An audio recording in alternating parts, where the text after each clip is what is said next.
Thank you so much for joining in. I'm Oscar Blue for Real America's Voices. Let me put my headphones right here. We're going to talk about what's the latest on everything that has been going on, during the last hours. One of the two big things that I believe that is going to change completely the United States of America. It is the right people at the right position. And that is actually what we're seeing right now with the Republican Party under Donald Trump, putting the right people at the right position. Now, the two last positions, which I feel extremely proud of, it is that I have said this for the past, let me see, I got something right here in my head. I have said this for the past, I don't know, the past months and months and months and also years. I said it. Tom Homan, it is the best individual for this job, to do the dirty job. There's a lot of bad people in the United States that infiltrated. There's a lot of good people. I'm not even going to lie. There's hundreds of thousands that they're good people. But we need to understand that there's a process and there's a law. Now, there's a lot of bad people that went in there, and you actually can see this in New York, in Colorado. You actually can see this in Chicago. It is a complete disaster of insecurity. Before we move on, give it a like to the video, share the video, like the video, share the video. Come on, people, like the video, share the video. Buy me a coffee. It is right there for people that want to contribute to my independent reporting and travel fund. It's going to be a lot of work incoming these 4 years, reporting on what is going to happen, the collateral damage and the Trump effect on what is going to happen in the next incoming years. But to move forward, Tom Homan, I said this before, to take care of the bad people that they are inside of the United States, he is the right person to have.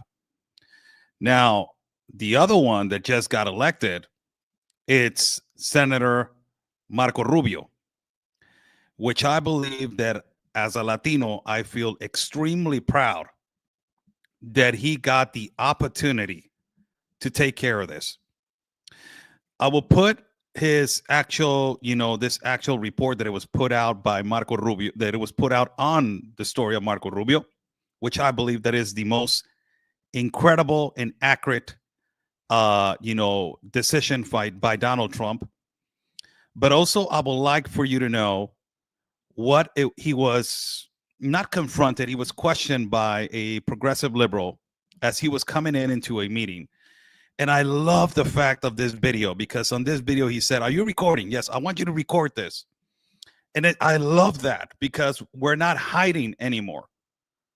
I love the fact that we are not, hiding over these progressive mercenary liberals, that they label us as xenophobic, transphobic, homophobic, racist, fascist, narcissist, bigot, white supremacist.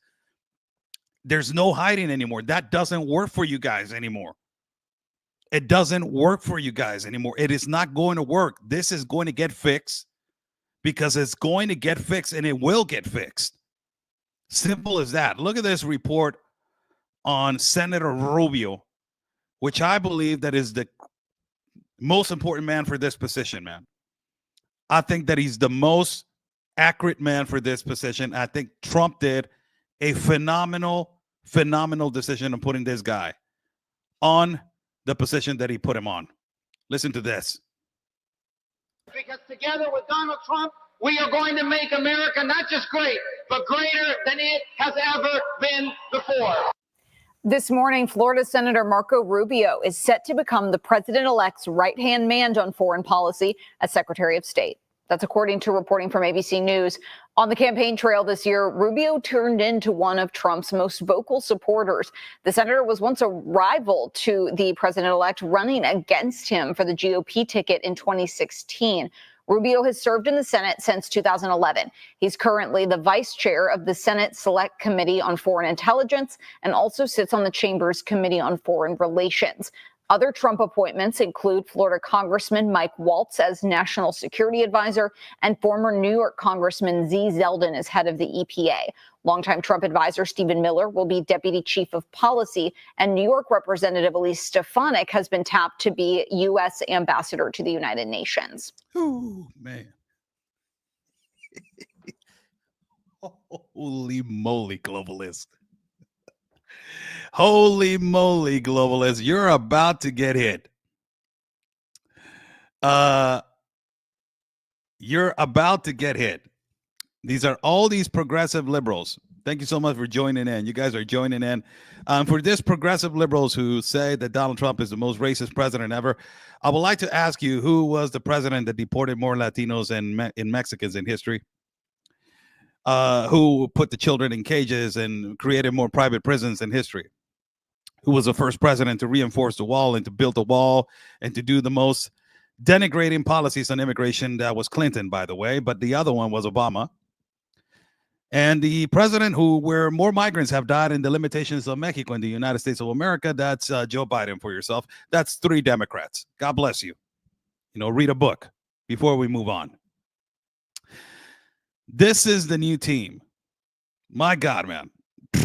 And look at this video that is going viral right now on Senator Rubio responding to a progressive liberal that catch him going in. And then later on, we're going to talk about Tom Homan. But raise your audio, Oscar. No, your volume is low. I have my audio all the way up, man. I cannot be speaking or shouting, inside of a place. So let me see if the audio is low. No, the audio is all the way up, man. So this is a video of Senator Rubio, he was, how do you say it? He encountered a progressive liberal. I don't know if she's a journalist or what is it. She's an activist. The majority of these people, they look like activists. But, dirty clothes, dirty hair, all this kind of stuff. Listen to what this happened. Look, this is the liberal.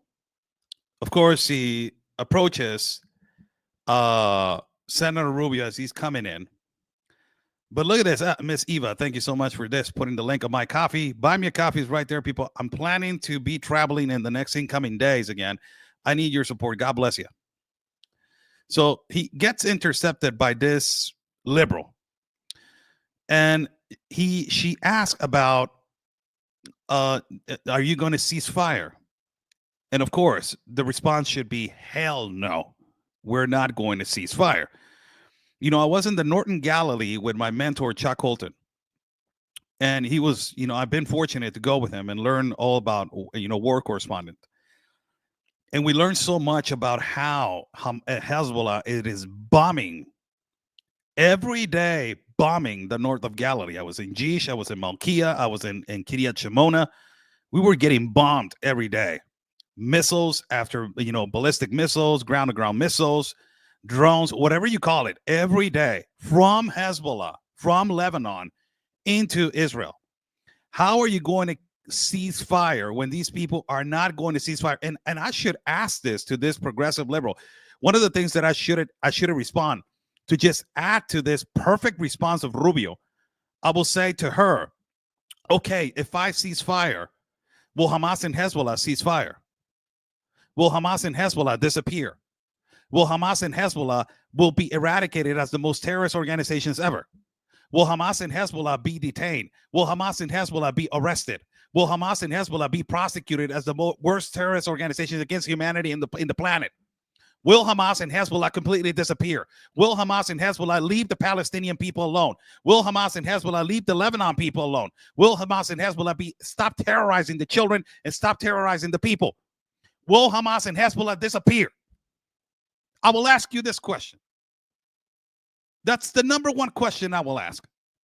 But this is a perfect response of Senator Rubio to this progressive liberal. And I love the fact that he said this. Man, I love this response. I love the response that he said, are you recording? And I felt like this guy is giving us the freedom of speech to not be afraid to say these things, man. To all of you that you have been oppressed, attacked by the left, that I come into that group with you. For all of you guys that you have been censored, for all of you guys that you have been attacked by progressive mercenary liberals, it is the time for freedom. Don't hide anymore. Don't hide your opinions. Do not hide how you feel. It's called freedom of speech. Do not hide anymore. And this is clear what he just said. And I will use this as an example. Every time that they encounter or they try to, are you recording? Yes. Man, I'm so glad that you're recording. This goes for you. Listen to this response. And I think this is the most beautiful response, man. The most beautiful response in accordance to what is happening. In accordance to what is happening in the war between Israel and these terrorist organizations, as Hamas and Hezbollah. Give it a like to the video and share the video. Listen to this. Senator Rubio, will you call for ceasefire? No, I will not. On the contrary. Rubio, are you filming it? wait, so I want you guys to get this. I want them to destroy every element of Hamas they can get their hands on. These people are vicious animals who did horrifying crimes. And I hope you guys post that. And what about the civilians that are being killed every day? Hamas should stop hiding behind civilians, putting civilians in the way. Hamas knew that this was going to lead to this. So Hamas should stop building their military installations underneath hospitals. So you don't care that 15,000 have died? You don't care about the babies that are being killed every day? Horrifying. I think it's terrible, and I think Hamas is 100% to blame. That's what I think. Make sure you post that, please. Make sure you post that, please. My God. Can somebody give a hand clap to this man? Let me just take off my screen right here, man. Let me just go on my audio and see if I can have a hand clap, man. Hand clap. Where can we go right here? Can somebody get me hand clap audio? Jeez, man. This was audio of Fitz hand clap. Hand clap Fitz and okay, let me see if this one is. No, this is not hand clap, man. Hand claps. I want a hand clap. Oh, here we go. Clapping effects. Clapping effects. There we go.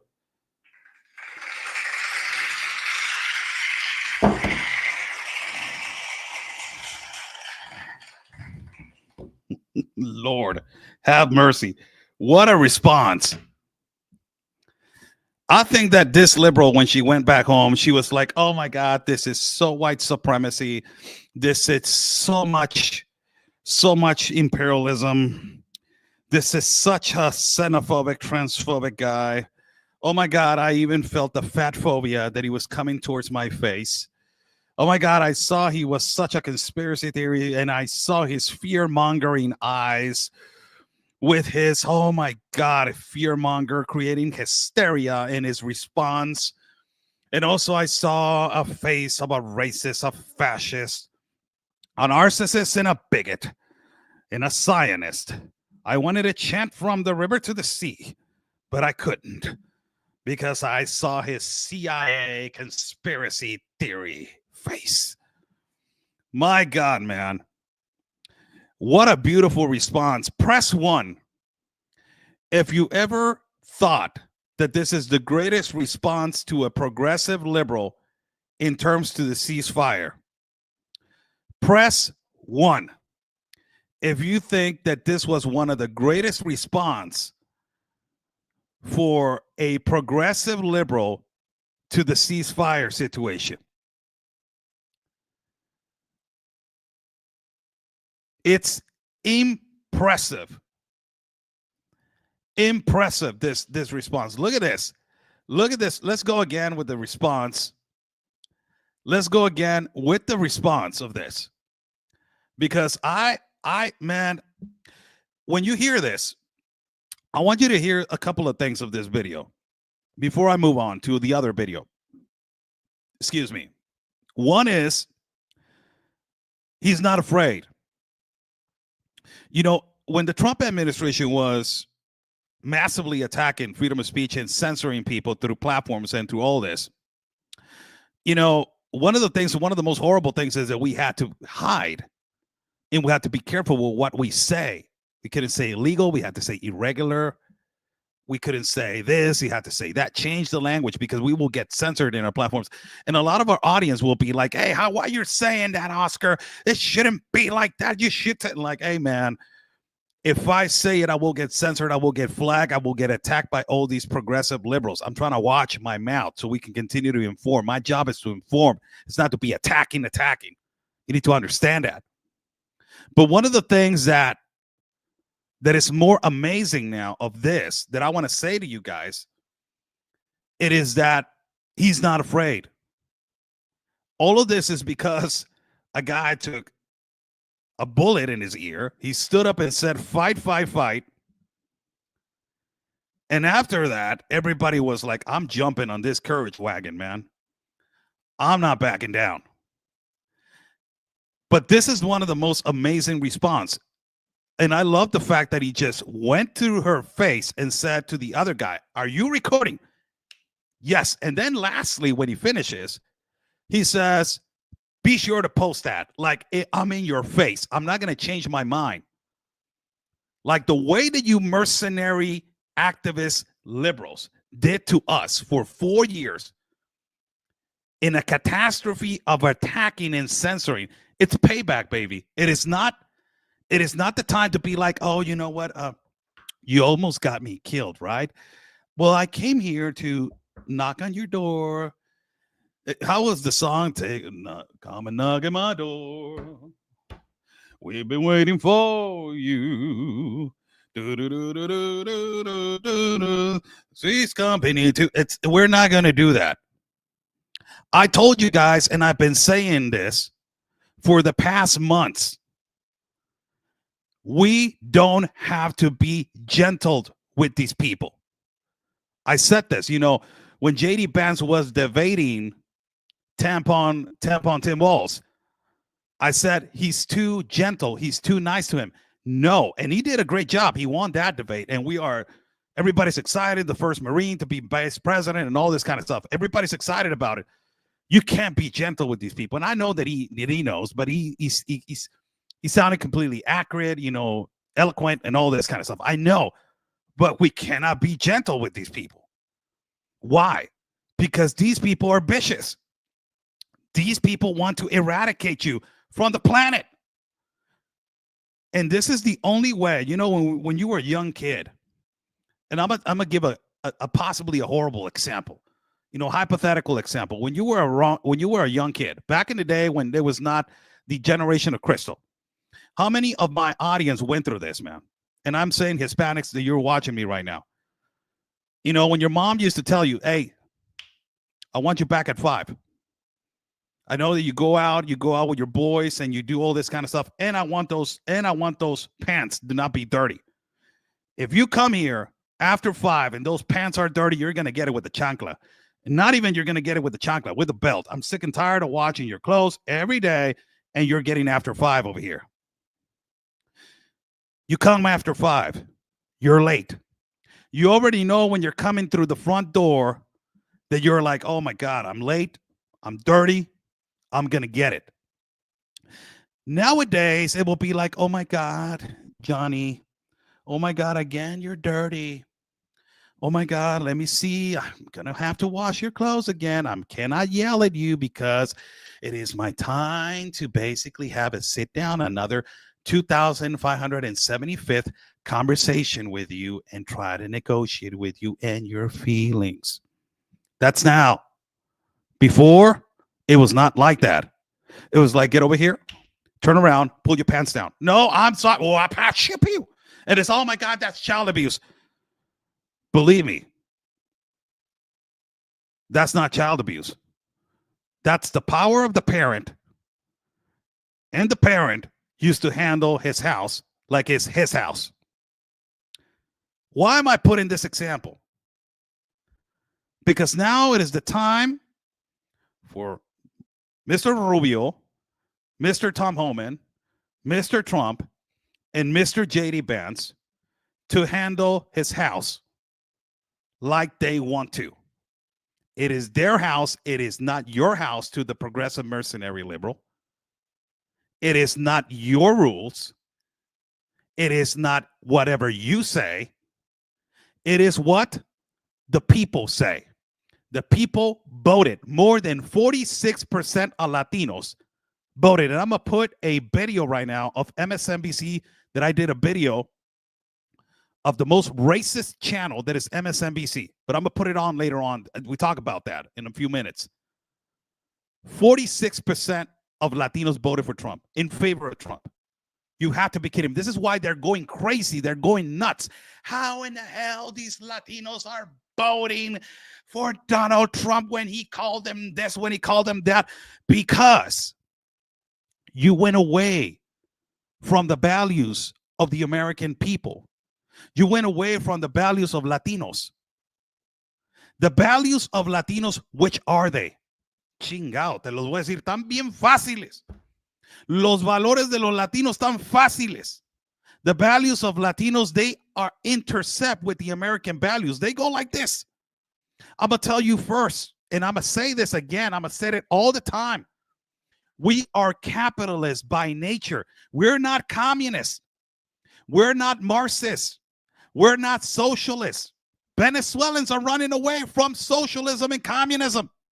Mr. Rubio is a Cuban that knows about the dictatorship of communism. Nicaraguans are running away from communism. We are not communists. We are hardworking people. You put us in a corner, man, and we will sell whatever we got in our hands. We will do whatever. We are capitalists by nature. And what the Democrats are doing right now in their schools, in Harvard, in Stanford, in Yale, in Brown, in UCLA, and every school, every elite school, college school, they are teaching Marxism to be the solution. And this is why you have a contaminated mental illness generation like this. You have a mental illness generation. So you need to fix that. This is why Trump said that he's going to fix the judiciary, the committee that picks the teachers and all this kind of stuff, because it is just ridiculous. Our values are, number one, we're capitalists. Number two, we're family oriented. Number two, we are family first. This goes with the American values of family first. Hispanics and Latinos, we are family first. Everything that we do it for family. Work hard, 2, 3, overnight, whatever it is, family. Got to bring the bread for the kids. Got to bring the money for the shoes. My God, he's going to soccer practice. Oh my God, I got to buy shoes. My God, my little girl needs a new dress because she's going on this, whatever presentation at school. I got to buy her a dress. My God, the wife needs this. They need shoes. My God, all this. My God, I can't even buy me some boots. I look like a mess, but I need to provide family. Men are men. That value goes with Hispanics. The Democrats forgot about this. Why? Because the Democrats, first and foremost, they don't even know what a woman is. They don't even know what a man is. And second of all, you're trying to destroy the entity of family with this gender ideology. You're completely destroying the principality of family. Destroying, bringing this ideology of Latinx, putting an X to the last word of Latino and Latina. When we are proud to be men, we are proud, the women are proud to be women. It's amazing. And third value, the most important one, we are people of faith. We are people of God. The majority of Latinos and Hispanics are Christian or Catholic. It goes like this with the American values. Like this. You are not. You said it on a rally. There were two young kids, sorry about my accent. There were two young kids in the Kamala Harris rally yelling, Jesus is king. Jesus is the Lord. Kamala Harris said, like, you're in the wrong rally. It's the other one over there. FYI, don't ever do that again, because you're going to lose on a landslide in the election. Denying Jesus and his existence, you're going to lose.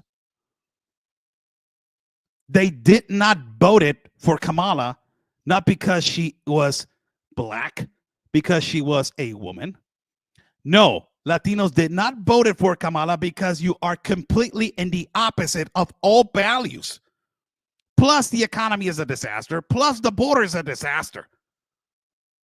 Number one, because they not voted for you is because you're completely against all the values that we were raised upon. This is why you try to eradicate and eliminate and indoctrinate the new generation, because you want all these progressive liberal values to be implemented in their new home. You need to be inclusive.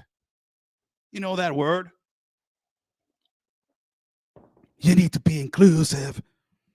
Whatever happened to the autism kids? Are they inclusive with them? Whatever happened with people in wheelchairs? Did they get a privilege when they go to a concert? Did they get a privilege every time that they go to a specific place? Special needs people, do they have a privilege? Are they having inclusion? People with HIV, do they have an inclusion? People with, people with cancer, do they have an inclusion? No. My God, we need to be inclusive with people that want to be women and people want to be men. And also, we need to be inclusive with putting tampons in men's bathrooms. That's what we need to do. We need to, men menstruate. Everybody, men menstruate. XY chromosome, they menstruate. That's the inclusivity. You guys lost your brains. You ever thought that we were going to go with that ideology? You guys were completely out of your mind. It's okay that you guys are taking advantage of our migrants and our Latino people because you know that there's a necessity, and you were opening up the doors to flood and say, like, this will be the new generation, 10 to 15 years of Democrats. They're going to reproduce, and then the Republican Party is going to be overwhelmed. Yes, we know that. We know your plan. But if you ever thought that those values were going to go away, it's like saying to our grandparents, the hell with you, to saying to our mother and our father, the hell with you. Those values were never going to go away. This video, it represents so much of Senator Rubio saying to the camera, be sure to post that, because it basically tells us all that we have been oppressed, attacked by the left media, by the progressive mercenary left media. You're not in charge. It's basically like that. You are not in charge. The people are in charge. It is not even the Republican Party that is in charge. It is the people that spoke. It was a landslide, the way the Republicans won. You guys brought Beyonce. You guys brought Eminem. You guys brought Los Tigres del Norte. You guys brought even the twerking, whatever, is the stallion singing all this profanity in front of children. You guys brought all this disgusting Hollywood stuff. You guys even had, a video, stupid video. You guys had all this. J-Lo, the one that has 60,000 marriages and talking about family, for God's sake. Really. You guys brought all of this. And you lost by a landslide. This is why watching The View today, I've been watching The View because I want to see the meltdown, man. Every day is a meltdown. It's like, we know that we have a problem. This people's pay. And now we know that there's a democracy. There's a democracy in our voting system. And the election was never stolen, the one in 2020. La, la, la, la, la, la, la. It's beautiful to see your meltdowns, man. It's so beautiful to see it. This video represents a lot. I will say why. And I'm going to say it why. This video practically represents that we are giving the power to the people. The ones that they have, the American taxpayer. The ones that they wake up at 5 o'clock in the morning. The wife and the dad, or the single mom or the single parent, wakes up at 5 o'clock in the morning, gets the lunch ready, gets the clothes ready for the kids, gets everything ready for their family, gets the car running for 5 minutes because the car needs to be running 5 minutes so it will heat up. Get the kids ready. Get them to school. Vámonos. Pa la escuela. You're grabbing your lunch, Juanito, little John, you grab your lunch? Yes. You got this, you got that, you got this. Okay, put your seatbelt on. We're going. Drop them off at school. Your brother's going to come and pick you up at 12. You better be at the door. I can't pick you up because I got another job that I got to attend. Then she goes to work, the single mom. Gets to the first work. Gets out at 2 o'clock in the evening. Takes 1 hour lunch. Eats possibly get a 15-minute power nap. Get to the next job. The older brother picks up his brother, takes him to the house. She already told the older brother, there's dinner and there's lunch in the microwave. Help your brother with homework. She goes to the other job, works another 6 hours, gets back home around 9 o'clock and 10. She washes the dishes. She gets ready. She gets all the clothes ready. She washes the clothes. She gets to the kids. Hey, you guys ate. Let me show me your homework. Show me this. This video goes to all of you. It's basically telling you, you got the power back. It's not the government. It's not we, the government. It is we, the people. You got it back. We're giving it back to you. To the one that always, the American taxpayer. The person that I just told you. Just an example, hypothetical example. A single mom. A single mom that worked so many hours. So many hours. I want to put a progressive liberal. Comment to this profile right here. Hey, say hello to this liberal. Say hello to this liberal right here. I want to put him, or what are you, he or she? I'm sorry. I just want to know, what are you? It looks different. Like the cheekbone it's kind of hard. It's kind of hard to know. What do you guys think? What do you guys think? What is that? It's really difficult to just let's watch the video again. This is beautiful. Look at this. Senator Rubio, will you call for ceasefire? No, I will not. Gaza? On the contrary. Senator Rubio, Are you filming it? Wait, So I want you guys to get this. Oh my God, this is so beautiful. Listen to this. Listen to this. Senator Rubio, will you call for ceasefire? No, I will not. Gaza? On the Senator contrary. Rubio, Are you filming it? Wait, So I want you guys to get this. I want them to destroy every element of Hamas they can get their hands on. These people are vicious animals who did horrifying crimes. And I hope you guys post that. And what about the civilians that are being killed every day? Hamas should stop hiding behind civilians, putting civilians in the way. Hamas knew that this was going to lead to this. So Hamas should stop building their military installations underneath hospitals. So you don't care that 15,000 have died? You don't care about the babies that are being killed every day? I think it's horrifying. I think it's terrible, and I think Hamas is 100% to blame. That's what I think. Make sure you post that, please. Make sure you post that, please. Make sure you post that, please. What a beautiful... My God, what a beautiful, wow, my God, man. So Senator Marco Rubio. And then we go to the next one, which I want to put on, man. Let me get this. Let me get this on right here. Oh my God, Oscar is such a transphobia. You got a friends that they're trans, man. Deal with it. There you go. We go to this. I said this for more than a couple of years. He's the best man for the job.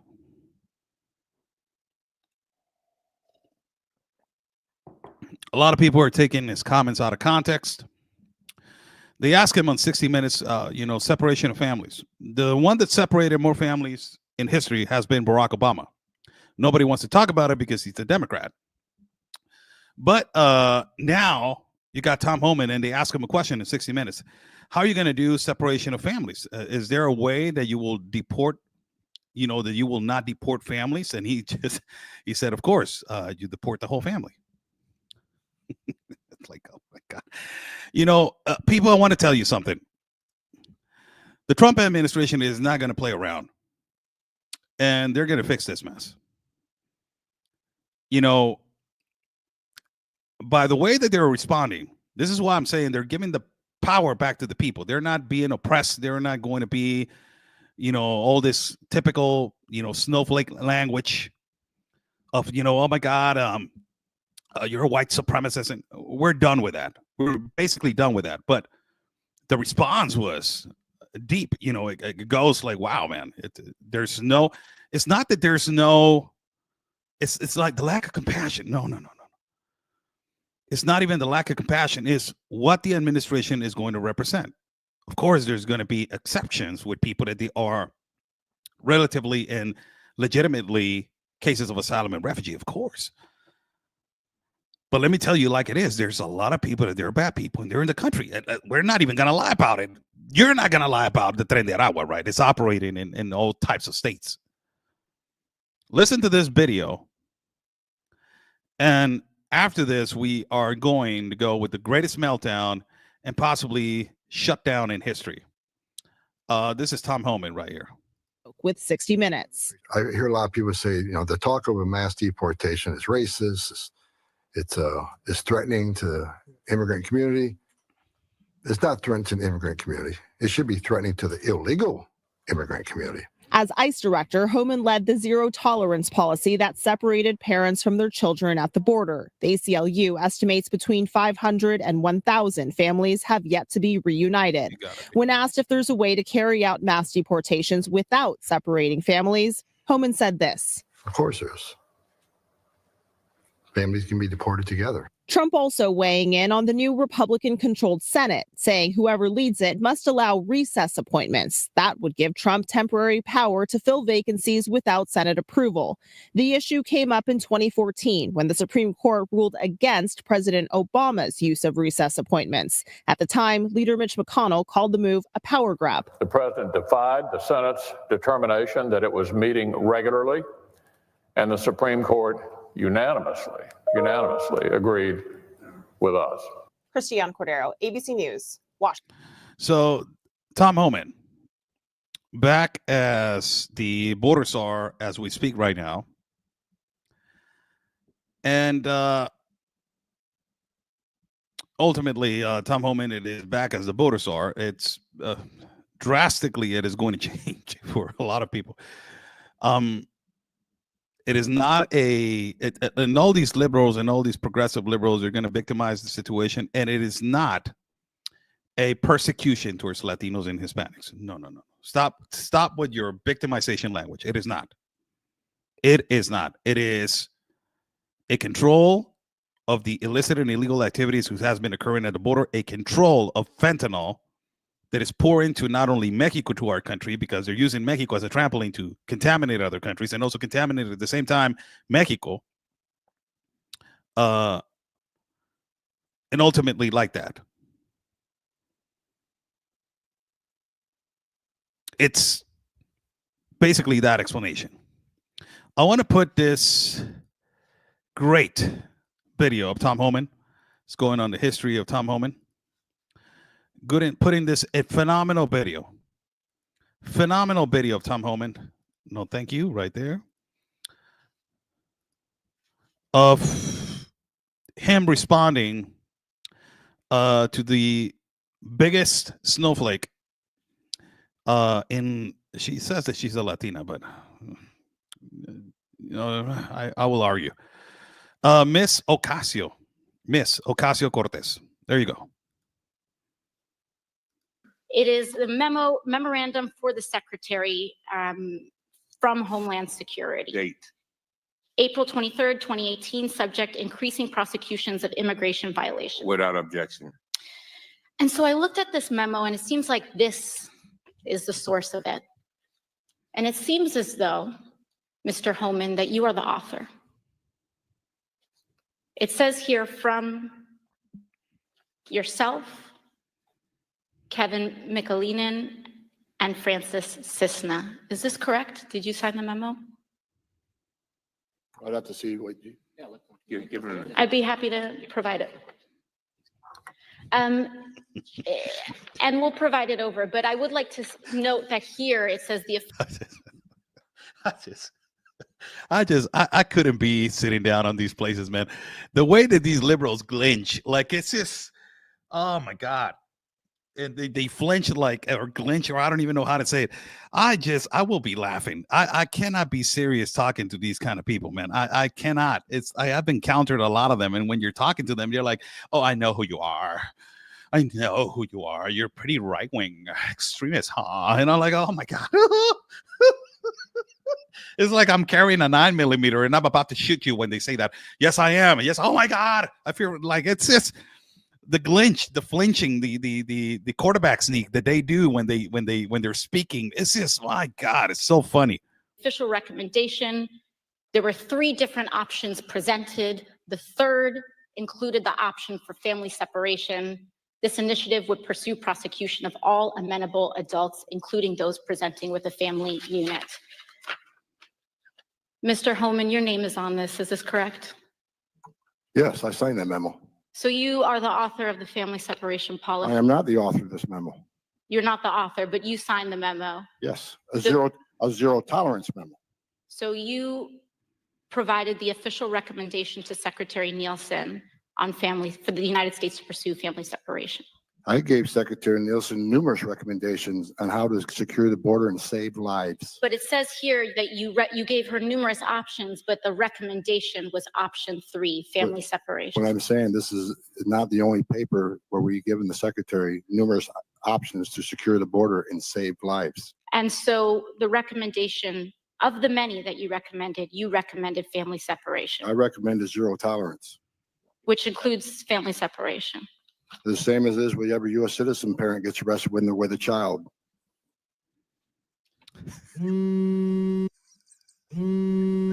Hi, Nick. It's Mike here. This message. Zero tolerance was interpreted as the policy that separated children from their If I get arrested for DUI and I have a young child in the car, I'm going to be separated. When I was a police officer in New York and I arrested a father for domestic violence, I separated that father Mr. from his Homan, with family. all due respect, legal asylees are not charged with any crime. Let me stop that.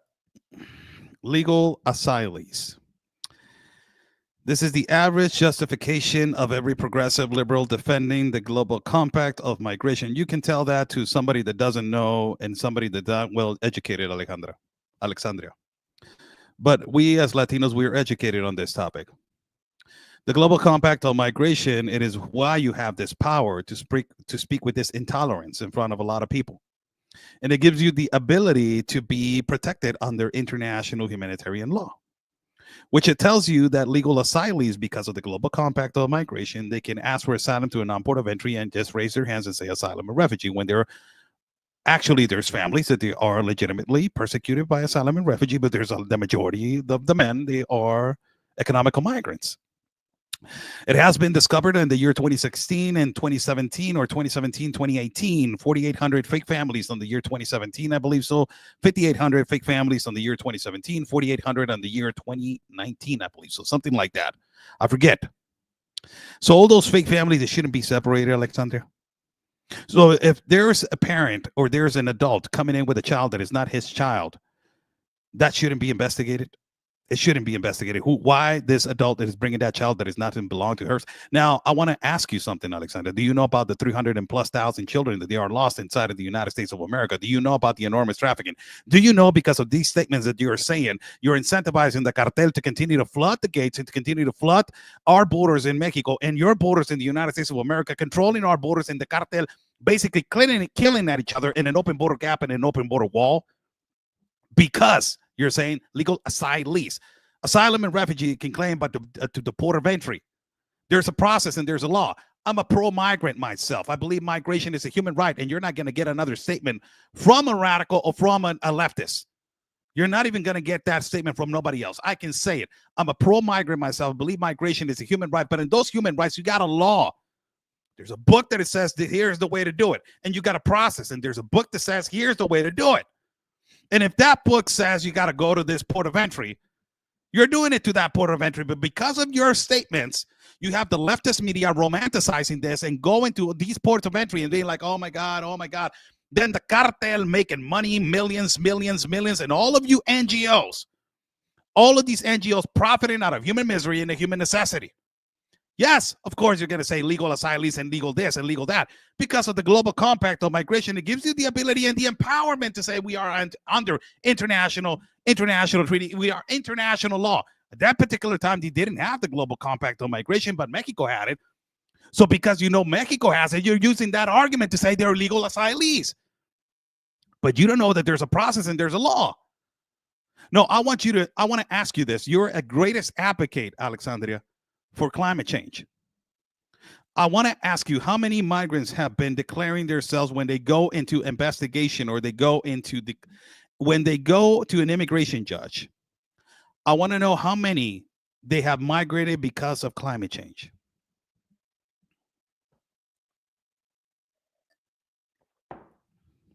$67 in the year 2023 coming into the Darien Gap, which I have been 4 times. You're not going to lie to me. You're not going to play the finger on my mouth. Use your American politics and your American trash in the United States. We know the reality. We live over here. 67% in the year 2023 that migrated through the Darien Gap were Venezuelans. Venezuelans are not running away because of climate change, Alexandria. They're running away because of a man that you don't say his name, that his name is Nicolás Maduro, a dictator. They live under a regime, and it is not because of the sanctions, it's not because of the blockage. It is because they live under a dictator that is called Nicolás Maduro and another one that is called Diosdado Cabello. Those are the ones that they run the country, and they just lost an election, and they stalled an election from the actual president that is Edmundo Gonzalez. You don't talk about that. 67%. Now, let us talk about migrants of difficulties of legal asylees. If you go to the migrants from Africa, they're running away because they don't have the population. It is overgrowing and you don't have no jobs. That's not climate change. If you go to the migrants from Asia, that they're migrants from China, they're running away because of Xi Jinping and a lot of the migrants that they're arriving from China, they're paying exacerbated amounts of money, between $30,000 to $35,000. So they have the economy to pay that with people that they are sending remittances to this country. And also they have a lot of money to pay to cross illicitly and illegally to the United States of America. That's not climate change. If you go to Colombia and the migrants from Colombia, they're running away from Petro, a leftist that has completely ruined the economy, another economical migrant. If you go to Ecuador, why are they running away from Ecuador? Because of the gangs and the violence that it has been extremely difficult for the President Noboa to control that, even though they went to a war just 1 year ago. That's not a climate change. If you go to the migrants of Bangladesh, they're not running away from Bangladesh. They're having a tribe problem. If you go to the migrants from India, they're having a tribe problem also, just political warfare between the country. They're not running away from climate change. I just want to ask you this. Legal asylees and refugees, how does the process go when you're asking for legal asylum and refugee? We understand, and because of this, because of your incompetent response, and I'm thank to God that Tom Homan is coming in, but because of your incompetent response, you have a massive flow of people arriving to non-ports of entry. When they enter the United States of America through a non-port of entry of an open border gap, you're flooding that particular place and you're flooding the courts. And actually, you have people actually with legitimate cases of persecution waiting in Mexico for months and months and months, and they're not getting the CBP One app. They're not getting their actual appointment because of your incompetent response saying this is legal asylee. So you have hundreds of thousands crossing the river, hundreds of thousands paying the cartel to jump the wall, hundreds of thousands going in underneath the wall, hundreds of thousands being trafficked and abused in the desert, hundreds of thousands crossing in the back of a tractor trailer. And you have all those people coming in, that a lot of them possibly you have a percentage that they're legitimate cases of asylum and refugee. And you have the actual legitimate case waiting in Mexico for months. But because of your incompetence saying that, in that case, if you're saying that, there shouldn't be a border. They should not be a border because you're actually portraying and defending that everybody that comes in through a non-port of entry should be admitted and vetted immediately. So why you have a border? Why you have it? This is your game. The actual chant, no borders, no walls, no USA at all, it is your national anthem. This is why this interview right now, it is so important. This is why I played this interview. So it's an interview that goes way back, but this is actually what the consequences of the Biden-Harris Mayorkas administration, the consequence of this language. These people that they are already in office. This is why I put the Marco Rubio video. The reason why I put that Marco Rubio video is for you to understand there's no time to be afraid anymore. This political party and these people are giving the power back to the people. It was an overwhelming and a landslide of a victory. Why are you hiding anymore? The truth should not hide anymore. Illegal activities and illicit activities should not hide anymore. Everybody deserves a better opportunity for a better life, yes, but there's a process. Everybody knows that. And everybody deserves to have a legitimate case. And I have seen my people suffer. This incompetent individual has never been in the Darien Gap. I have been there 4 times. I have seen my people suffer, man. I have seen my people suffer. Dying. Migrants dying, decomposed bodies, children drowning. I have walked with my people in caravans, multiple caravans, and seen them, their feet burning without no food, no water. And because of you, because you're legitimately saying that coming in through a non-port of entry, it is a normalized conduct. And because of you and Mallorcas and everybody that thinks that coming into non-ports of entry and an open border gap, it is something that is normalized. It is something that is okay. And it shouldn't be like that. So the educational system of immigrating through a port of entry, it is non-existent, and it has been hijacked by you. The people, they say, cross through a non-port of entry, jump a border wall, ask for help for the NGOs, give the power to the UN. This is your end game. You have been the one that has been falsely educating all of our people, our migrant people. You have hijacked the word migrant and completely destroyed and completely revolutionized that word into asylee and refugee. Migrants, the majority, they're not asylees and refugees. The majority want a better place to work. Stop constructing and rebuilding that word for your political agenda. That's what you want. That's all that you want, your political globalist agenda. Completely destroying the narrative of how to do a process. And you have, with your narrative and your normalization of this conduct, you have educated. They have educated all of the migrant people. It's unbelievable. Let us go back to the video right here. Hold on. Let me put this video right here. On spot right here. When you enter the country illegally, it's violation 8 United States Code 1325. Seeking asylum is legal. If you want to seek asylum and go through the port of entry, do it the legal way. The Attorney General of the United States has made that clear. Okay.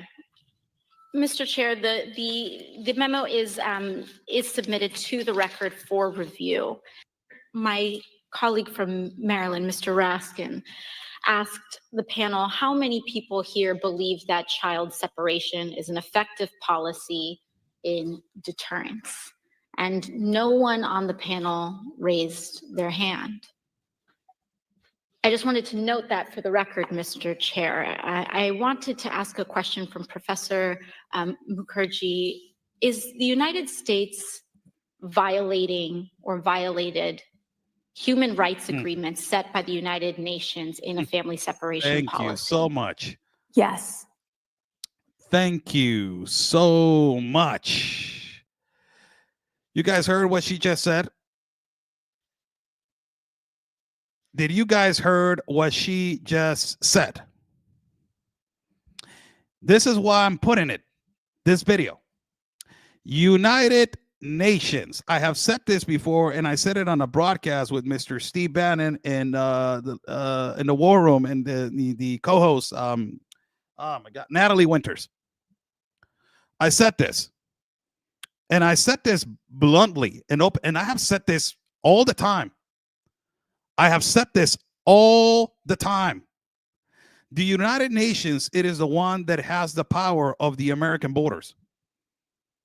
And immediately when I said that, Steve Bannon told me, Oscar, I know that you have explained this global compact on migration so many times in the Darien Gap, But can you explain, sir, why the United Nations do you think that has the power over the United States borders? And it is because of the Global Compact. Before, let me just give you a hypothetical example. Before this compact was brought on the years of Barack Obama, and before it was non-existent, if you cross the border through a non-port of entry, that is a wall. If you cross the border through a desert, if you cross the border through a non-port of entry, there was a crime back in the day that is called illegal entry. You will be detained, and depending on your case and depending on the record, they will sentence you under federal law, or they will release you back to Mexico or to your country, whatever the case was, or they study you if you had a case of asylum and refugee. That was the case, right? And if you try to come back in after you were deported, that was called illegal re-entry. So you're re-entering again the United States of America illegally. the United States Border Patrol had the power to do that.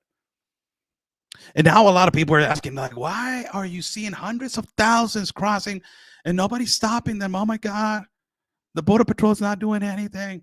And there's a wall and I don't understand. It is because you have an international treaty. It is called Global Compact of Migration. It is international law that it was implemented by the United Nations, and you have to receive people through non-ports of entry and process them under international humanitarian law through a non-governmental organization that is an NGO that is over there, just over there with their lawyers and the ACLU lawyers looking at the Border Patrol like, stop handling that man like that. Do not touch him like that. Why you're arguing with him? Stop, Border Patrol. Do not treat them like that. They're human, like this, and no, but he's yelling at this woman and he's mistreating her, and this is a violent guy. No, do not do that. And like, and you cannot arrest.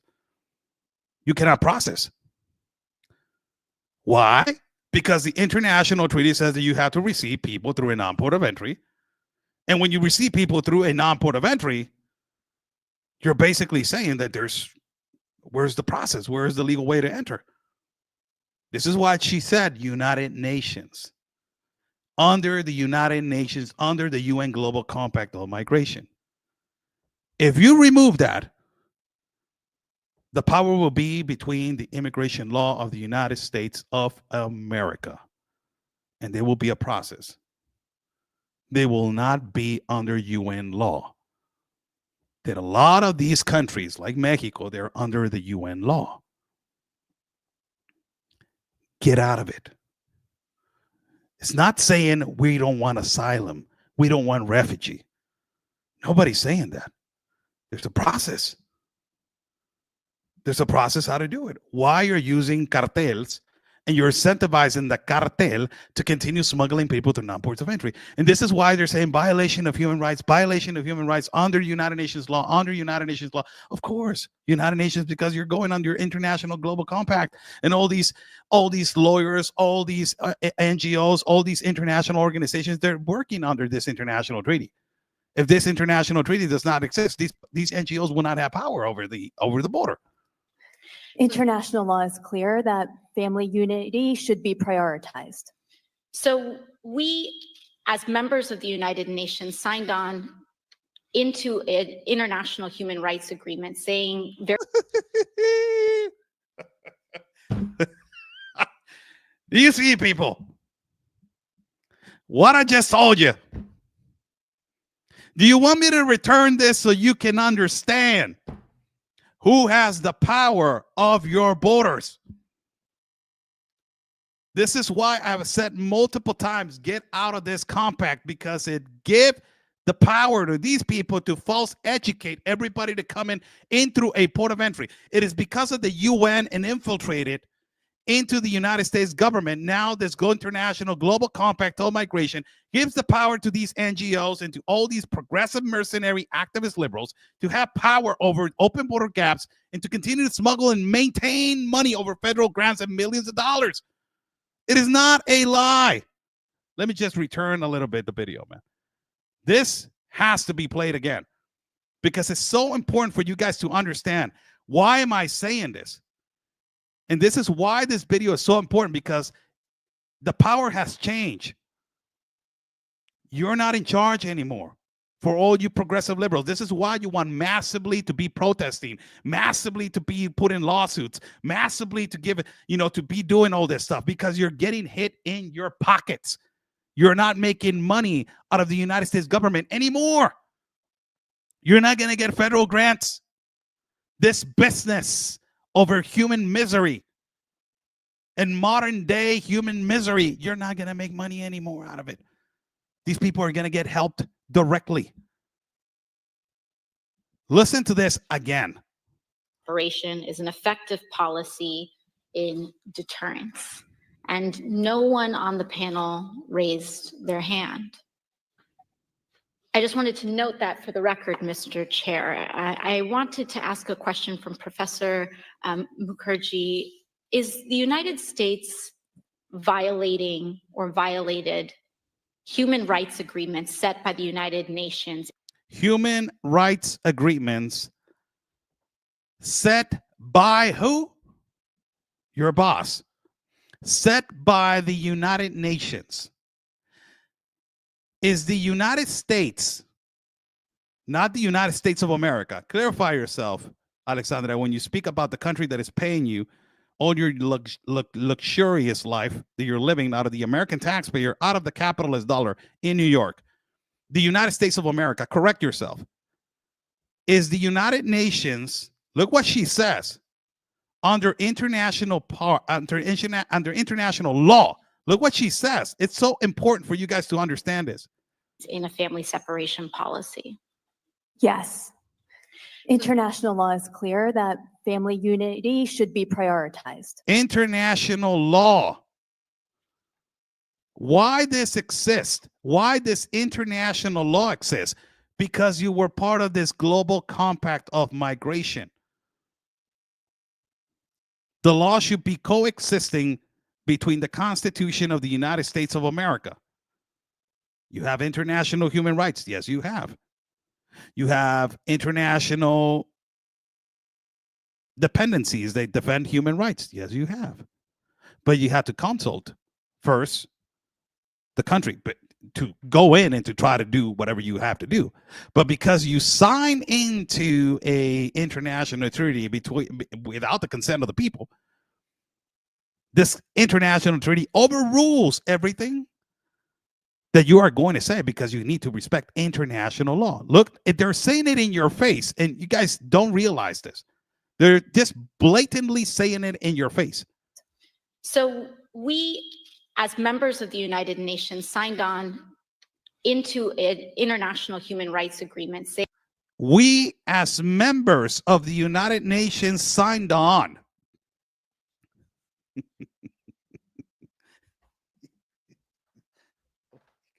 It is not we the people. It is not we the United States of America. We, as members of the United Nations, United States of America, you should appreciate that you're a member. You're the number one that gives money to the United Nations. The American taxpayer is the one that gives more money to the OIM, to the UNHCR, to the UN. The American taxpayer is the one that gets, but you are a member. You only are a member. You're not you don't have no rights. You're only a member. Saying very clearly that family separation is a violation of international human rights, and then we pursued a policy that violates human rights.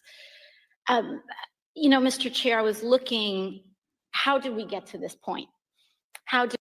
We got to this point because you created it. You created it. It was created in Europe. It's called the Global Compact on Migration. It was created by the United Nations. You created this problem. There was a process to migrate, and there was a crisis in every country. Yes, it was.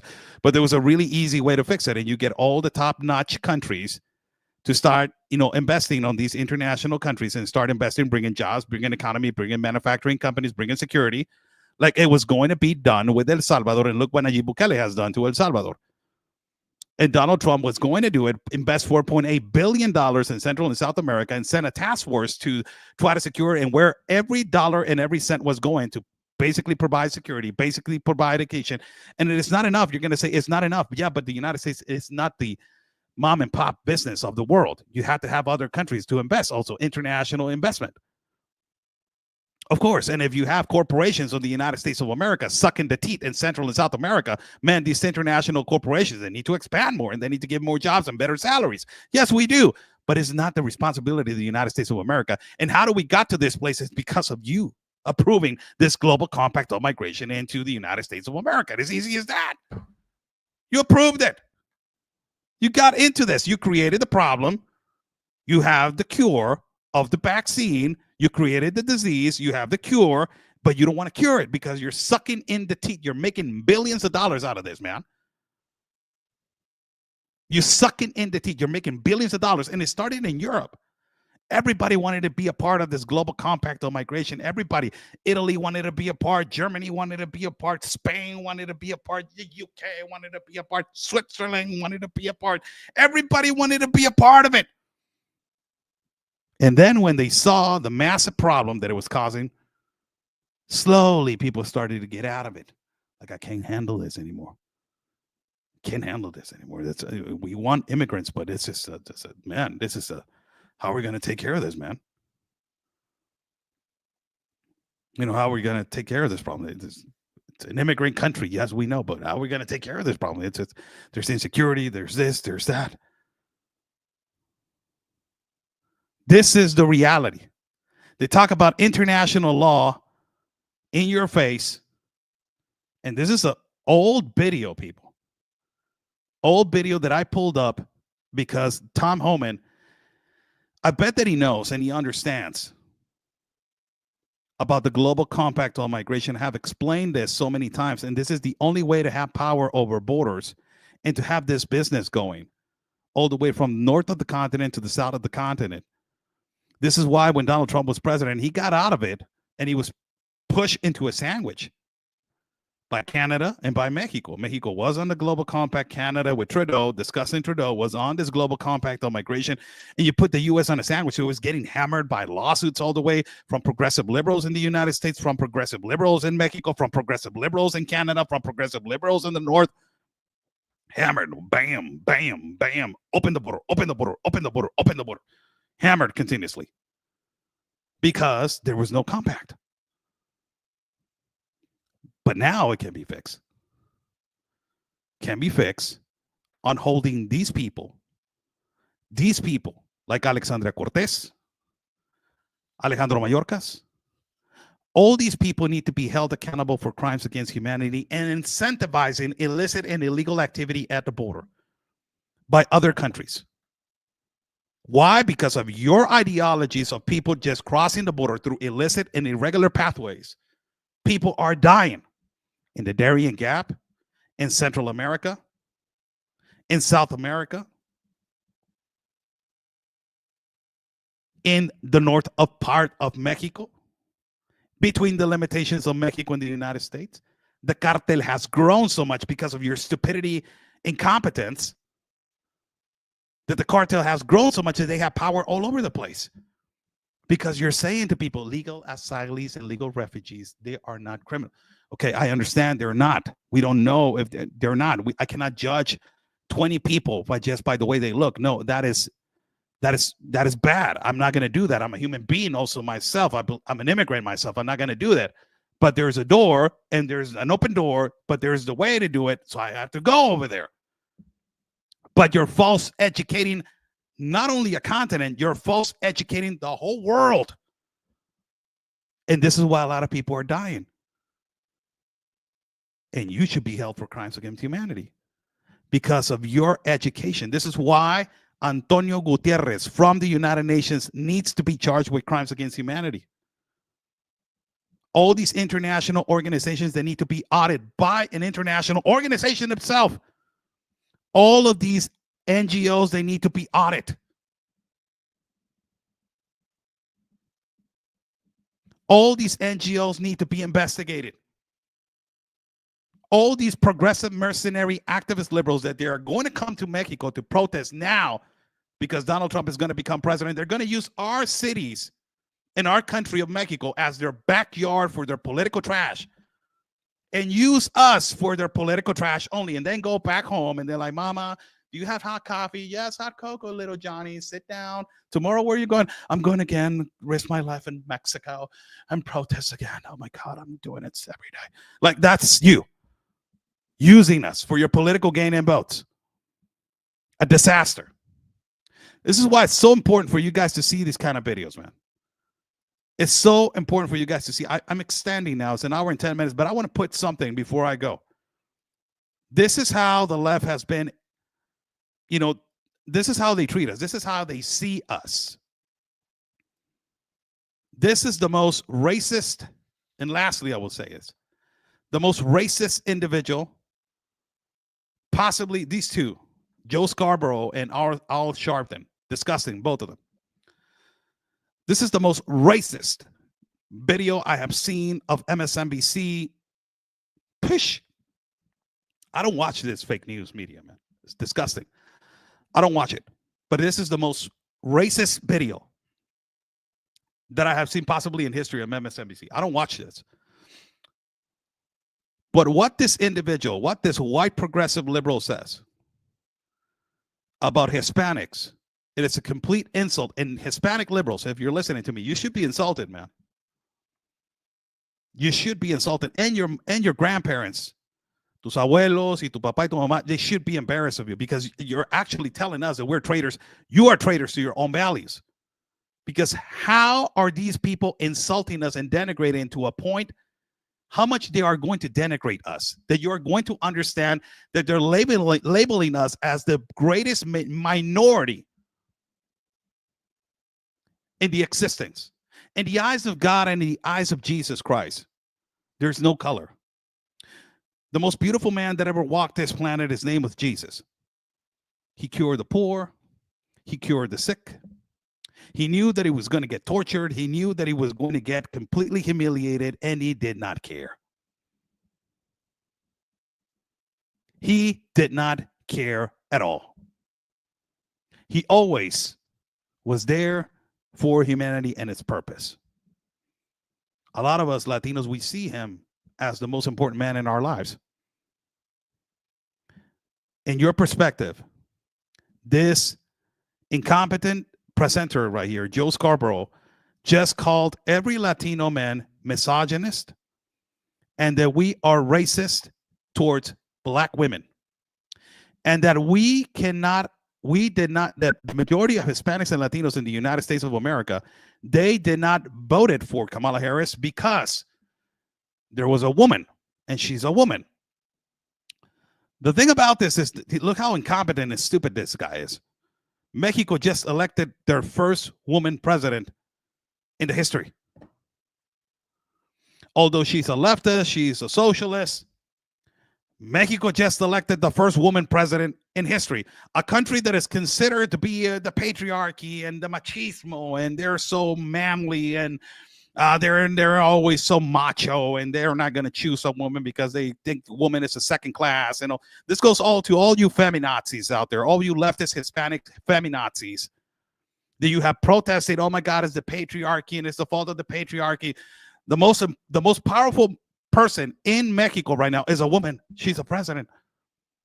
What are you going to say now? That there's no equality of justice, there's no equality of salary, there's no equality of position, there's no equality of to say one day to a little girl, hey, you can be a president one day? This incompetent individual right here, Joe Scarborough, said that Latinos and Hispanics did not vote for Kamala Harris because she's a woman. In Baja California, the state of Baja California, next to California, we elected the first governor that it was a woman. What are you talking about, you incompetent imbecile? You're basically telling us, all Hispanics and all Latinos, that we don't have the capacity and the capabilities to know about education, to know about the economy, to know about the insecurity of the border, to know about violence, to know about how the stocks are and Wall Street, to know about how the wars are going on in Ukraine and Israel, to know about the peace deals that would have to happen, to know about international trade. You're telling us that We only did not vote it because of those policies that they are extremely horrible under the Biden-Harris administration. You're telling us that we don't have enough education for that. The only education that we have is to not vote for a person because she's a woman and she's black. Basically denigrating us to a point as like always you leftist progressive liberals have denigrated us, the Hispanic population, and to make us a victim, to make us think that we're a victim, to make us think that we are oppressed. And the land of the free and the home of the brave with everybody's equal. To make us think that we are a minority, to make us think that we only have the capabilities to vote for a person because of the color of their skin. Remember that happened before? Joe Scarborough, that happened before. Guess what happened? They voted for Obama. And guess what happened? It was the head deporter chief of Mexicans and Latinos and the separator of families. He separated hundreds of thousands of families. Not only that, he gave billions of dollars to Iran to feed his proxies, Hamas and Hezbollah. How's that going, by the way? He created the worst war in history. The worst war in history between Mexico and the United States of America in the cartel war. The worst war in history between Mexico and the United States of America that is called Fast and the Furious. He put children in cages. He was the one, nobody else. And he was black. There's a comment right here by Javier Basurto. It says, you are in the colonizer system, which means now that there is almost no more natives. It falls on you. So me, a Mexican, that we were conquered by Spaniards and that the Spaniards took everything from us, took our culture, raped our women, violated our women, disappeared our children, contaminated our health. And then later on, the Spaniards said that we brought hospitals and we brought all these railroads because you needed them. You that destroyed our temples, that destroyed our culture. Basically, you're telling me that I am a colonizer because I have fallen to this colonizer system. Me, that I am Mexican.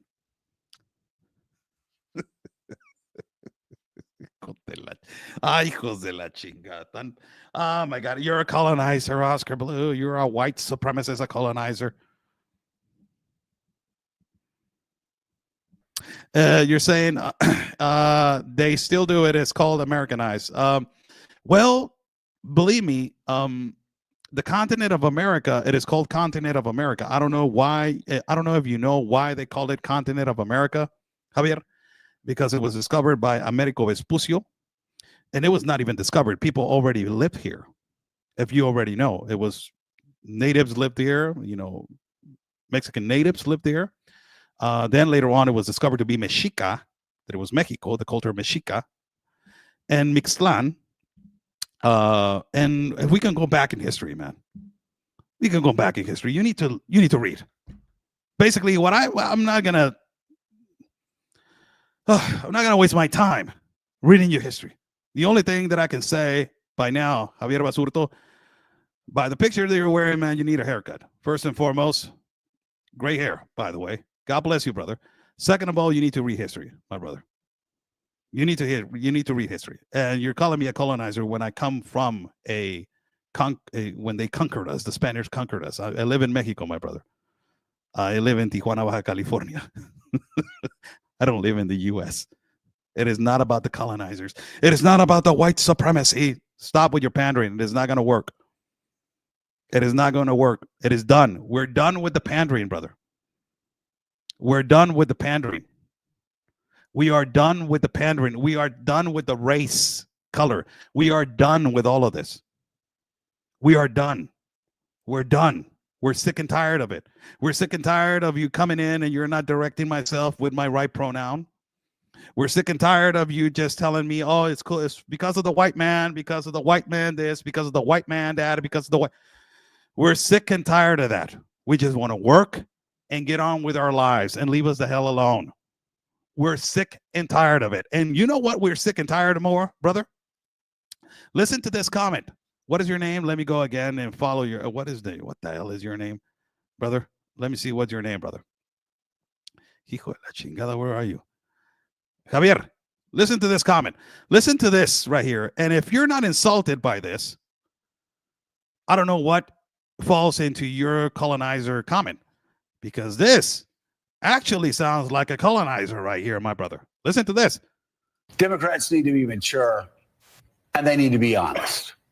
And they need to say, yes, there's misogyny.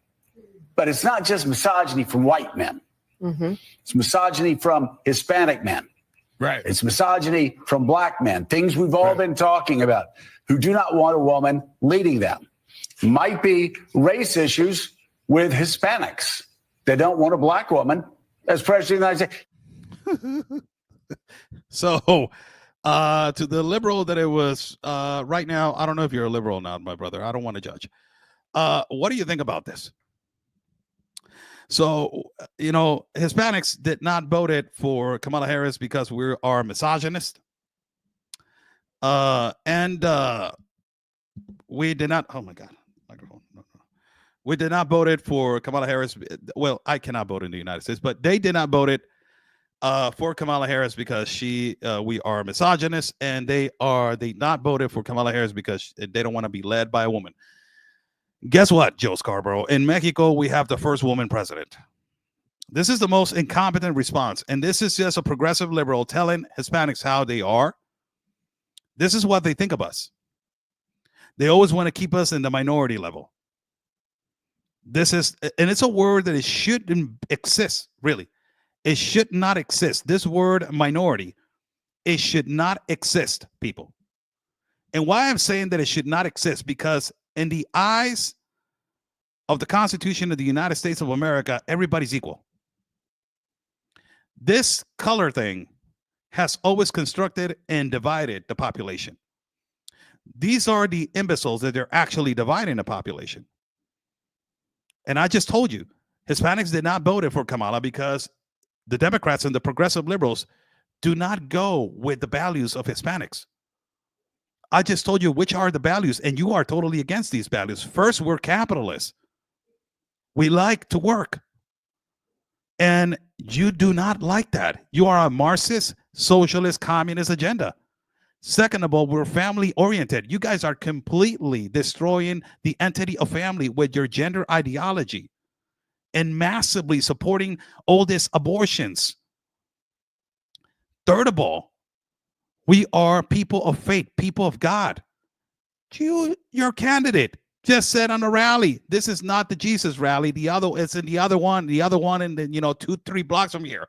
You're denying the existence of Jesus, and you had a few thousands clapping because they said that. Because it's Christian imperialism, because they're the conquerors, because they're white Christian imperialism, supremacy. The stupidity, the justifications to blame it on one race completely puts everything on a balance when you are blaming things on race and you're not blaming on a system. Yes, some systems in every government, they have a default, and they're completely incorrect. You have the system of communism in Venezuela, which Venezuela is one of the most beautiful countries that exists in the world, and they should have a profitable life because it was one of the most richest countries in the continent. And look what happened to them now. It gives you an example of Cuba also.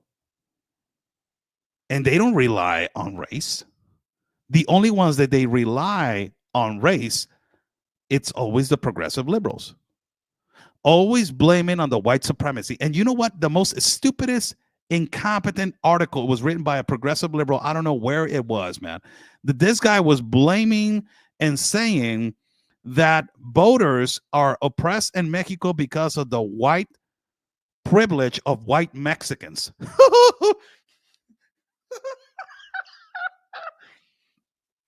I have on the side of my mom, the majority of them, they're white. They're light-skinned white.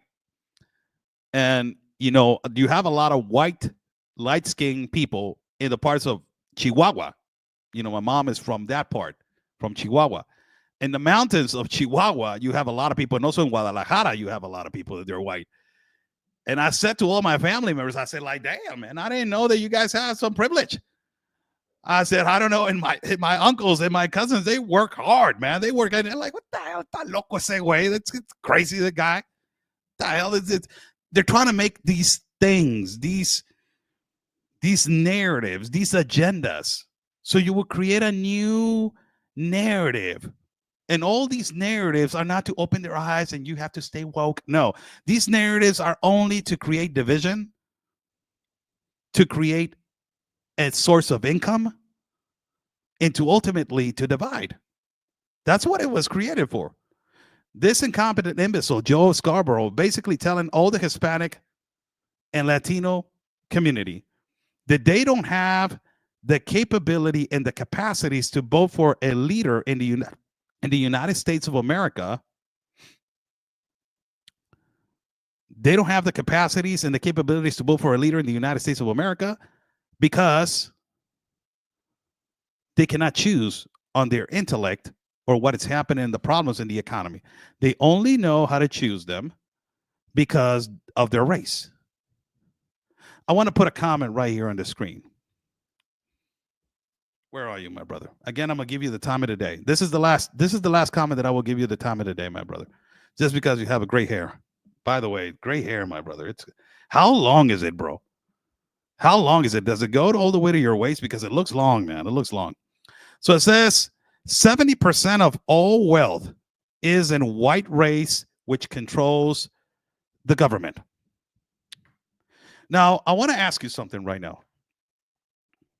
All right?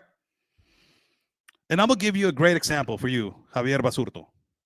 Basurto, I had a friend of mine, is God rest his soul. Josecito Basulto. That was his last name, not Basurto. So yours is with an R. My friend was with an L. So I want to give you an example. Let me give you an example in response to this. So you're saying all the wealth is in white race, which controls the government. Okay. So if I'm going to give a hypothetical example for you. Okay, hypothetical example. Let's say you and me, we go for a job. We go for to apply for a job. You know, you and me, you go to apply for a job. Of course, your narrative and your agenda is quite different as mine.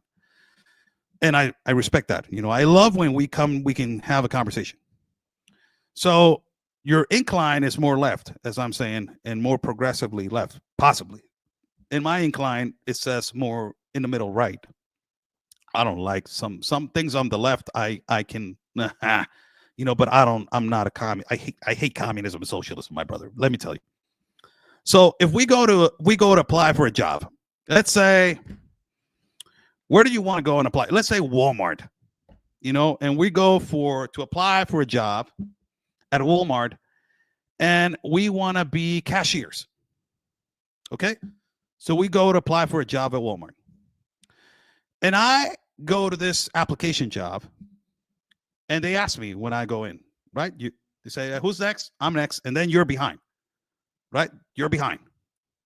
So I go in there, and I apply to the job at Walmart, and they tell me like, hey, so Oscar, where have you worked before? And I said, well, I work in this company. This is my experience. I have worked at Target. I also have worked at Home Depot. I have a family. I'm a Christian. I'm a Christian. I have this. I have kids. So what is your, intuition and religion instinct with this, all of this? That is, well, I'm a Christian. I believe Jesus and I believe in God. Oh, so I wanted to ask you just one question. Do you believe that, Black Lives Matter and all this kind of stuff? I believe that all lives matter and everybody has the right to live and everybody should be defended. Oh, great. Wow. That's your incline. Oh, wow. Okay. X right here. Okay. So, what is your incline into, abortion? I just want to know, because sometimes clients come in and they, buy pregnant birth control pills and all this kind of stuff and all these abortion pills. And so I want to know how's your, I don't like abortion. I'm not in favor of abortion. I'm not in favor of it at all. There's particular situations which is different in circumstances, and there's a small percentage of that, but I don't agree with it. I don't agree with it at all. And then, okay, we will give you a call. And I go out, right, my brother? I go out. Then you come in. And then when you come in with your hair and all this kind of stuff, you're all this, all this new Generation Z, Generation X, I'm sorry, Generation Z or Generation of Crystal. You come in. Then when you come in, brother, you say, hey, this is my first job. I want to apply, but I think that we deserve a chance to get a job. And so what's your inclination, Javier, with Black Lives Matter and all this kind of stuff? Well, I believe that, yeah, Black Lives Matter. I believe that their lives matter. And, and it's all because of the white supremacy and the white imperialism. And, and I believe that the wealth of the white race controls the government. I believe that. And this is a white liberal interviewing you. This is a white liberal interviewing you. And, I believe that, George Floyd, it's a great example to society of resilience and, and empowerment of the Black man. And I believe all of this. And also, what do you think about the war in Ukraine? Oh, my God, we need to send more. We need to send more trillions to them. We need to be with our allies in NATO. And what is happening right now in Palestine. We need to basically, stop the genocide. And so what is your inclination towards gender, Javier? I want to know what's your, well, I believe that everybody, trans lives matter. And I believe that, everybody deserves, and we need to have trans bathrooms, everybody needs to have, and the trans kids need to have, their opportunity to have pills and, and all this kind of stuff. Okay, thank you, Javier. I want to ask you a question, Javier. After that, after telling me 7% of the wealth is in white race and which controls the government, I want to tell you, talking about color, which person do you think is going to be hired? Number one, me, or number two, you? Last point that I give you. Who do you think is going to be hired? You or me? Let the audience decide. If it is about the white man, who do you think they are going to be hired? The way that right now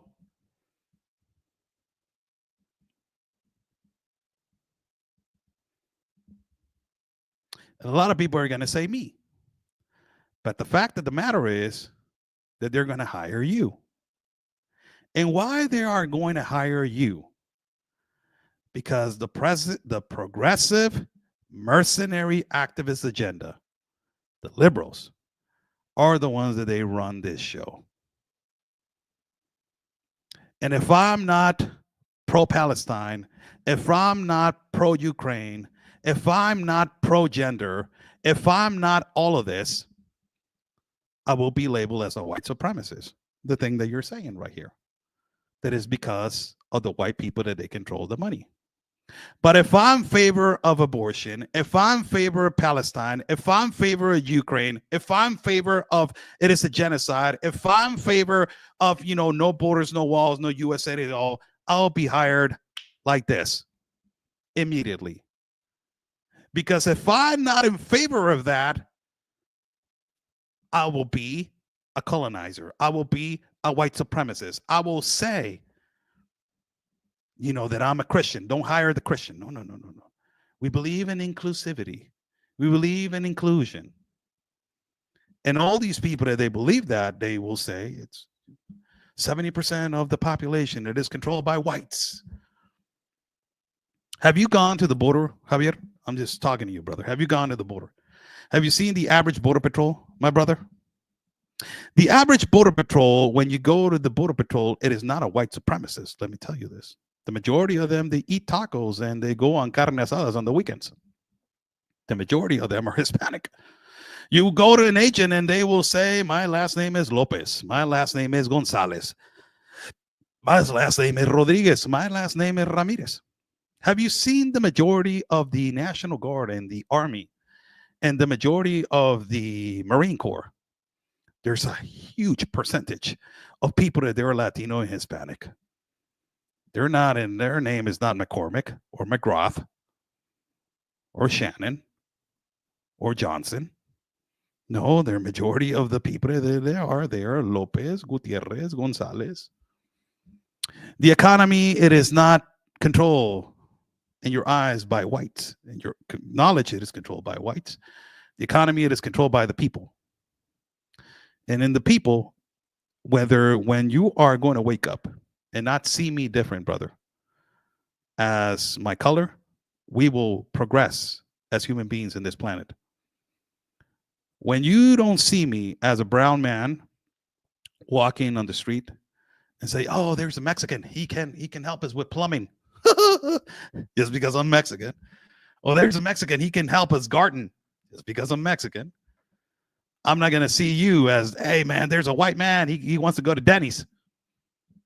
Right? When we see each other normal, what's up, brother? Good morning. And I blame the white system, the white supremacy, the white man, all these typical average language barrier of defense for us to have a justification to fit our narrative and to attack one race. We will declare ourselves as human beings, normal, you and me, fighting the same fight, fighting the corruption, the people that they are in government, that they're corrupt, that they're taking advantage of children, taking advantage of, people that they are in harm. And we grow together, holding hands, brother. Brown, white, Asian, black, all holding hands, fighting the same system. Your comment right there is the reason why the Democratic Party lost. That is particularly the number one reason why the Democratic Party lost. And the number one reason why the Democratic Party lost, the reason why is because you faced and you focus only on color. You don't focus on the people. You don't focus on the single mom that is actually kicking her ass to go to work every day. And you're talking about the word Americanized. I am proud of my culture. I'm proud of being Mexican. I'm proud of every 2nd of November, celebrar Dia de los Muertos. It's our culture. It's beautiful. I'm proud to yell on the 16th of September, Viva Mexico, on our independence.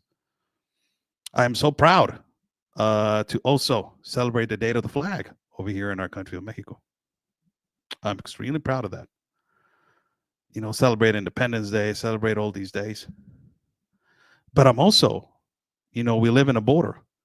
And we live in a border next to our greatest neighbor, that is the United States of America. Whether we had problems in the past, land, territory, we are allies. We have always been. Between, oil and water, between thick and thin, we have always been, although we have a lot of problems together. And also we celebrate Thanksgiving. Also we celebrate, Christmas. Also we celebrate all these things. We celebrate Halloween. Why? Because it's beautiful to celebrate our culture between each other. This is what I'm saying, brother. When you stop thinking about color, you will start understanding that it's about humanity, and it is about holding accountable the corruption of the government. It is not about you looking brown, having long hair, and me looking brown and being short 5'8". It is about the system. It is about the corruption of the government. It is not about the color. God bless you all. Thank you so much for joining in. I'm Oscar Blue for Real America's Voice News. I extended an hour and 38 minutes. It has been a long talk, man. Man, my God, has been a long talk. Oscar, is your new president raised Jewish? I don't know. She is Jewish. Her last name is Shanebaum, which is crazy, huh? But the beautiful thing about this is that, let me tell you the beautiful thing about this, and talking about this inclusion and all this, the word inclusion, that it has been hijacked by progressive liberals. Let me tell you, this is the most beautiful thing about it. And I will say thank you to a few people that buy me a coffee. I will say thank you to Anonymous. Thank you so much. Also, Rod Hayes, thank you so much. Oh my God, Les Dutton, thank you so much. Also, Sharon Allen, thank you so much. God bless your dear heart. Also, Batch Girl for God on YouTube. Thank you so much. Also, Anonymous, MD223. Thank you so much. Reaction, reacciona Puerto Rico. Saludos, Puerto Rico. Saludos, cómo no. Saludos, muchas gracias a todos mis puertorriqueños, a toda mi raza allá de Puerto Rico. Saludos. Thank you so much. Texas Grown 1978. My God, thank you so much. God bless your dear heart. Mari Arispe, thank you so much. Thank you, thank you, thank you. All your contributions and everything that you're donating right now, it will be for my next trip to give you guys coverage. You know, thank you so much. You know, we are all in the eyes of God. You know, I've been every once in a while, I'm reading the Bible every once in a while. You know, every once in a while I'm reading it. I have a small Bible right here on the back of my backpack. Let me just get it to you. I think I have, yes, that's right. Right here. This was given to me by Matthew Tomlin's brother, a friend of mine. A friend of mine in Panama, Matthew Tomlin, one of my best friends, and he put a dedication right there, as you see right there. It was given to me. It says, Oscar Blue Ramirez, the Lord is near to all who call on him, to all who call on him in truth. Psalm 145:18. It was given to me Saturday, March 2nd, 2024 in Albrook, Panama. Matthew, if you're listening to me, I love you, brother. And he's my brother, and he's white. And I don't care if he's white. I love him, you know, and we give each other some hard times of our color, man. You know, we play around with that. But I want to tell you guys something. You know, before I go, thank you so much for joining in. God bless you. The world should not see colors. You should see the actions of the human being. That's what we should see. And I think that it's a time for change for that. It's times are changing, and now, you know, now that we are in this change, this video that I put of Senator Rubio, you know, basically giving the power again and saying, you know what, post that video. You know, let me put that video again on before I go. Before I go, let me put that video on again, because this is an incredible video. I want to put this video before I go, an hour and 42 minutes. I extended a lot, man. I extended. But I want to put this video on, and this is an incredible and amazing and beautiful response. Why? Because it's basically telling the people, don't be afraid. Come out. Respond respectfully, but respond with education. Thank you so much, OC, to Charis. Charis says, God bless you. Thank you so much, Charis, for the coffee. God bless you. Buy me a coffee is right there, people. This is a beautiful response that is basically telling us all, do not be afraid, get out there and, you know, and say it like it is. You know, this is the way that we think, and it's nothing wrong. We're, you know, with saying what it means, you know, what we mean in the heart. You know, I've been attacked mostly by progressive liberals in Mexico thinking that why support Israel. You know, by the way, it says Shalom right here on this hat. It was a gift from somebody that owned and I bought this in Israel, by the way. And I was attacked by saying, when I went over there, I was naive. The first time that Chuck Colton told me to go, he said, Oscar, you're a really humble guy. I want to bring you, but I want to bring you to get educated on specifically what is happening. When I got there, I was so naive that I was like, oh, Chuck, this is not the way that they seen on TV, man. And it's like, no, it's not. And it was Israel getting bombed and attacked and attacked and attacked and attacked. And I asked Chuck this question, which I will ask to my audience right now. If the Iron Dome would not be existing, will Israel still exist to this point? Press 1 if you think yes. Press 2 if you think no. And I have asked this question to all pro-Hezbollah, pro-Hamas supporters. If the Iron Dome was non-existent in Israel, press 1 if you think Israel will still be alive. Press 2 if no. And everybody knows that it will be no. Israel will not be existing. It will not exist. And it has, and I'm saying, and you know, in terms to infrastructure and so, you know, the thing about it is that when I went over there, I got brutally attacked because I saw the truth, man. I saw how these people were getting attacked. And their response, it was aggressive. Yes, Israel responds when they respond is aggressive. But it says, I'm a genocide supporter, I'm this, I'm that. I've seen it. I suggest all these people that they're calling brutal names and horrible names to us, buy a ticket and go over there and say, like, go to Gaza, go to this. I went to the limitations with Gaza, but they will not let us in. And if I go in there, I will be kidnapped and basically, possibly, I will not come out alive. And also, when I have gone into Lebanon, I have gone into the limitations of border with Lebanon, and we got attacked brutally. And, I will not go to Lebanon because ultimately I will not come out of there alive.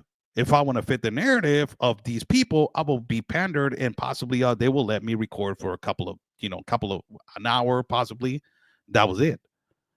But the reality is that we see when we get there. And this is where I want to go with this video. With this video, what I want to go is tell you the power is not within the government now. The power is within the people. And this is a beautiful response by Senator Rubio telling everybody, please post that. Before he goes, it says, be sure to post that. And I love that because he's not afraid. And he's telling us, everybody in the world, do not be afraid to speak up anymore. Do not be afraid. So courage has come back. Men are coming back. Men are coming back to be men again. We have fought this agenda so much. We have been brutally attacked all these years. We have been brutally attacked all these years of calling us misogynists, calling us the patriarchy and all this. Men are going to be men again, and women will be women again. Family will be family again. And this is basically a message towards that. Beautiful video. Rubio, will you call for ceasefire? No, I will not. Gaza? On the contrary. Rubio, are you filming it? Wait, so I want you guys to get this. I want them to destroy every element of Hamas they can get their hands on. These people are vicious animals who did horrifying crimes. And I hope you guys post that. And what about the civilians that are being killed every day? Hamas should stop hiding behind civilians, putting civilians in the way. Hamas knew that this was going to lead to this. So Hamas should stop building their military installations underneath hospitals. So you don't care that 15,000 have died? You don't care about the babies that are being killed every day? Horrifying. I think it's terrible, and I think Hamas is 100% to blame. That's what I think. Make sure you post that, please. Make sure you post that. God bless Senator Rubio, man. God bless you, Senador Rubio. Que Dios me lo bendiga, Senador Rubio.